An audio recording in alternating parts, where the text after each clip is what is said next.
Gentlemen, I call your attention to that fact.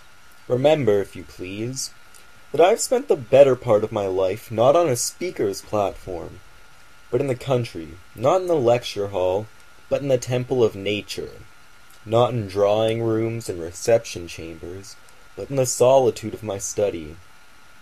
I should not like you to attend my lectures with unwarranted hopes, expecting to find an eloquent and brilliant speaker.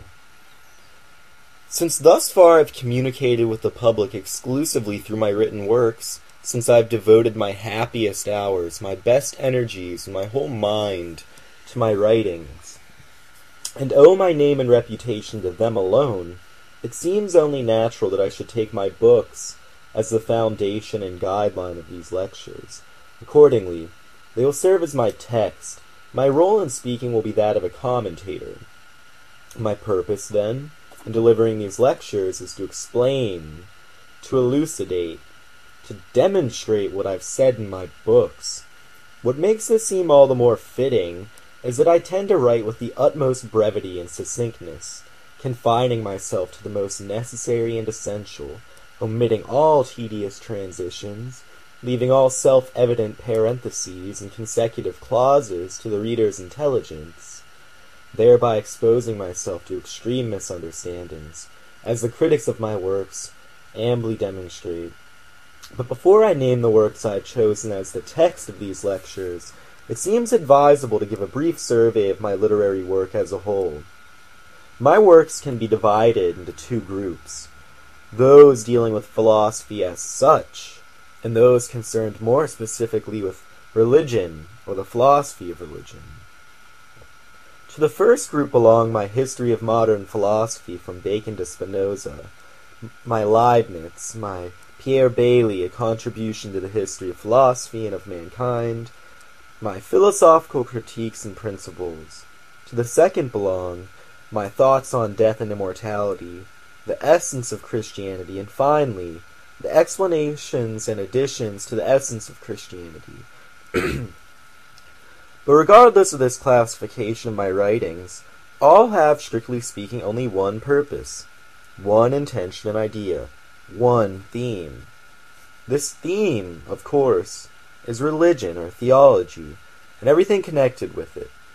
I'm one of those who very much prefer a fertile one-sidedness to a sterile, futile versatility and prolixity, who throughout their lives have only one purpose in mind, upon which they concentrate all their powers, who study widely and intensively and never cease to learn, but who teach only one thing and write about only one thing. And the conviction that such single-mindedness is the only means of exhausting a subject and accomplishing something in the world. Accordingly, I've disregarded religion and theology in none of my works, though of course I have treated this central concern of my thinking and my life in different ways according to the time of writing and the viewpoint of each particular work. Since I'm obliged to admit that before publishing the first edition of my History of Philosophy, I deleted all direct references to theology, not for political reasons, but out of youthful caprice and antipathy. In the second edition, however, which was reprinted in my collected works, I filled in these gaps, though from my present rather than my original point of view.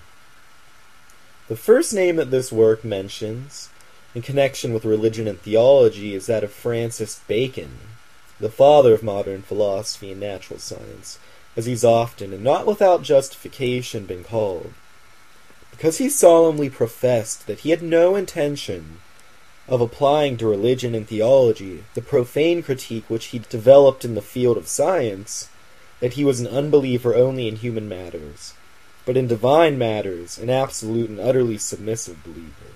Many regard him as the model of a scientist who is a pious Christian. It was he who wrote the famous words, "A little philosophy inclineth men's minds to atheism, but depth in philosophy bringeth men's minds about to religion." A statement which, like so many statements of past thinkers, was once a truth, but is so no longer, although it is still upheld by our historians who draw no distinction between past and present. But in my account of Bacon, I show that in dealing with physics, he negated the principles he professed in matters of faith and theology.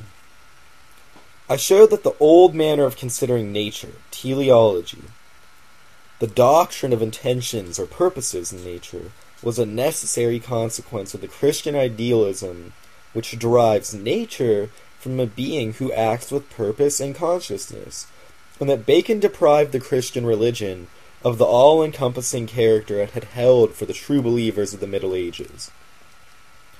I showed that he applied his religious principles only as a private individual, but not as a physicist or philosopher, not in that aspect of his thinking which was to exert an historical influence, and that it was therefore quite mistaken to regard Bacon as a religious Christian scientist. The second thinker to present an interest from the standpoint of the philosophy of religion is Bacon's younger contemporary and friend Hobbes, known chiefly for his political views. He was the first modern philosopher to be stigmatized as an atheist. The learned gentlemen, it is true, have long argued the point. Was he really an atheist? I've settled the argument by pointing out that he was just as much a theist as an atheist.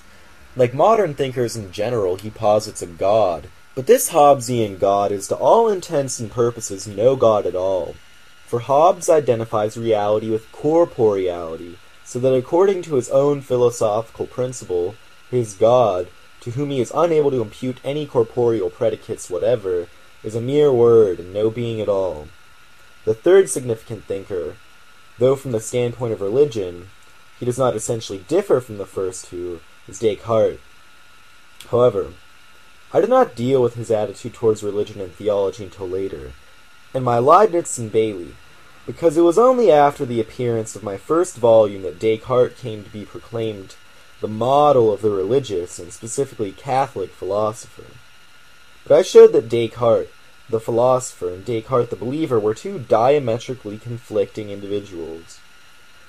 The most original, and as regards the philosophy of religion, the most significant, figures I treated in the same volume are Jakob, Bohme, and Spinoza, both distinguished from the other philosophers mentioned by the fact that they not only describe the conflict between faith and reason, but that each sets forth independent doctrines concerning the philosophy of religion.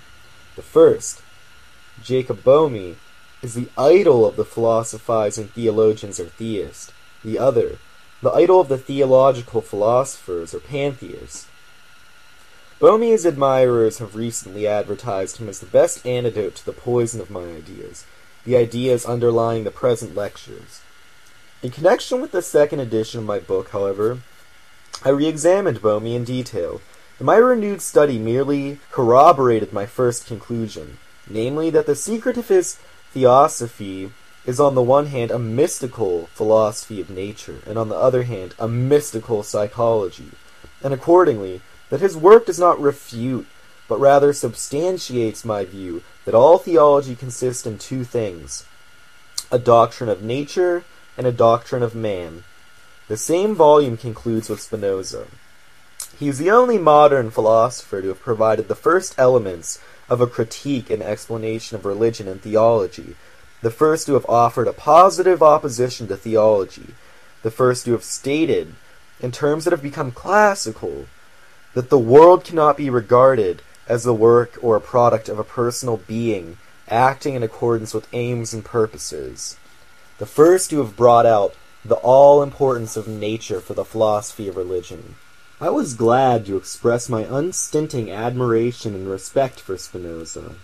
I found fault with him only for continuing, under the influence of the old theological ideas, to define this being who does not act with purpose, will, or consciousness, as the most perfect being, in short, as the Godhead, and so barring himself from a development which would have led him to look upon conscious man as a mere part, or to employ Spinoza's term, a mode of the unconscious totality, and not as its summit and fulfillment.